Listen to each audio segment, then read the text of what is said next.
Elk City Lake for the last couple days. It's been awesome to stay here. Free camping, really, really great spot. It's not often you have free camping on a lake, but now it's time to get to the big city, Oklahoma City.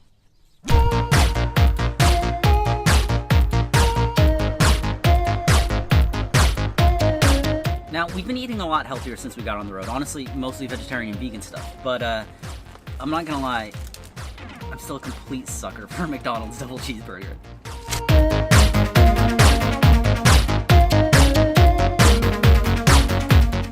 Ever since we got this van, it's had this persistent problem. Ambient air temperature sensor, circuit A, range performance.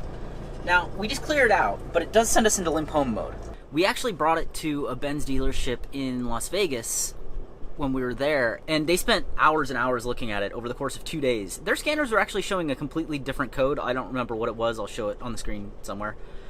But I'm still seeing this ambient air temperature one. And since that time, since we took it into the dealership, I've been keeping a really close eye on it. And what I've noticed is it only ever happens when we're reading less than about 68 to 70 degrees, which to me at least makes it seem like it is really related to the ambient air temperature sensor. Regardless, I think it's far past time that I get in there and take a look at this myself, see if I can't get it solved. All this trouble caused by such a small part. Huh. Now I'm going to try to figure out how it works and see if I can tell what's wrong with it, if anything. I've got this thing at room temperature right now, which is right about 74 degrees or so. Let's check the resistance at 74 degrees.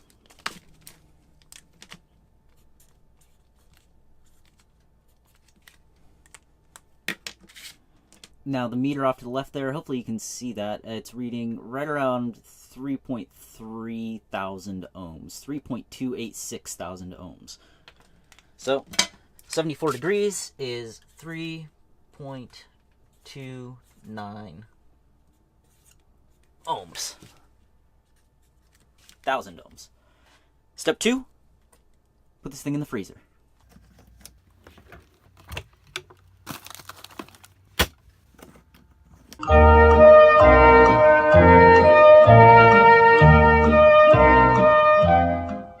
Temperature's reading a fair bit lower. Can't quite get it to focus, but it's around 50 degrees or around 12 Celsius, 10 Celsius. So let's check the resistance again. Now we're at about 6.3 thousand ohms and falling as it comes back to room temperature. 5.9 thousand ohms, 60 degrees. Now I just need to find a resistor. I'm probably the worst in all of history at reading resistor codes, so I'm just going to check them with this.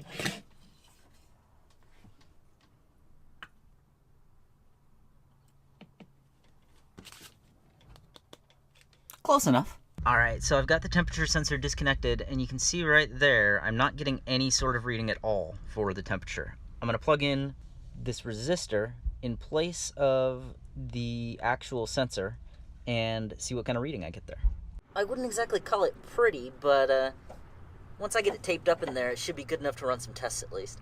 Alright, so I switched the actual sensor out for that resistor, and after I turned the car on, it bounced up to 75, which is where it's sticking. I know that's correct because it was reading 63 before, and it actually had cached that value, that 63 value, until I turned the engine back on, which is pretty interesting. So this seems to have done what I expected it to, which is great. Now we just need to test whether or not this actually not solves, but works around the problem for now. Now, from what I can read, the ambient air temperature value isn't actually used for anything in terms of engine control or anything like that. So doing this should be pretty safe. But please note, I'm not condoning that anybody else try this, or even that it's a sensible solution. This is just something I really need to try for myself because this has been a problem for way too long, and I really just need it fixed. We'll find out tomorrow whether or not it's a great idea that solves the issue, or it does nothing, or it breaks the entire car.